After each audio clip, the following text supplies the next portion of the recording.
OK, let's go back to that breaking news story now on the EU's plans to launch court action against the UK. Julian Hutz is an European policy specialist. He's joining us by Skype from London. Good to have you with us, sir. This move by the EU wasn't exactly unexpected because about 3 weeks ago it was warning that it was going to do this. Nevertheless, even though the UK government must have known it was coming, it is going to put additional pressure on the UK government, isn't it? Yes, it's going to put additional pressure on the UK government, but also on the negotiations in general. However, as we've seen recently, the UK government isn't necessarily listening to its European counterparts and is instead using these opportunities to play domestic politics and pretend they're standing up to the big, bad European bully. When Ursula von der Leyen made her statement, what she did not do, of course, was go into details about what the eventual punishment could be to the UK for doing this. Do we have any indication? Is there a precedent for the kind of thing that the UK may end up facing?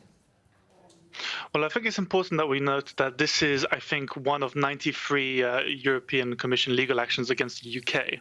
And right now, the procedure is that this would go towards the European Court of Justice in order to rule on whether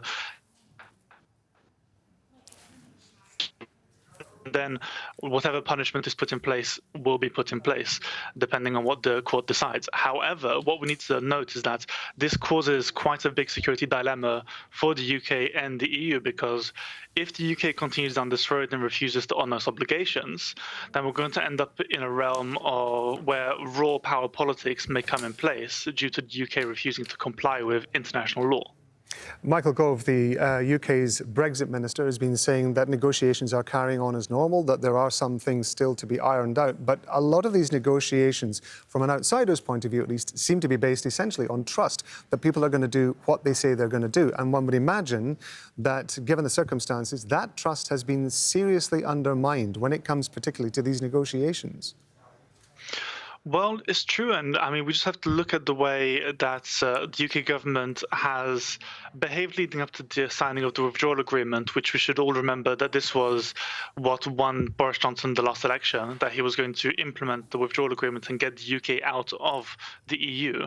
But it's true that this is all based on trust, and the UK government seems very, very willing to waste that trust. They keep saying that, they keep admitting that they are breaking the law with this, even if Brandon Lewis, the Northern Ireland Secretary, keeps saying that it's in a specific and limited way, which, as many experts in European law and policy know, is complete nonsense, because if you or I chose to sign a contract for work or for a phone contract and we decided to break that contract, we would be expected to be held liable, and in general we're expected to uphold the contracts that we have in civilized society, because that is what happens in civilized society.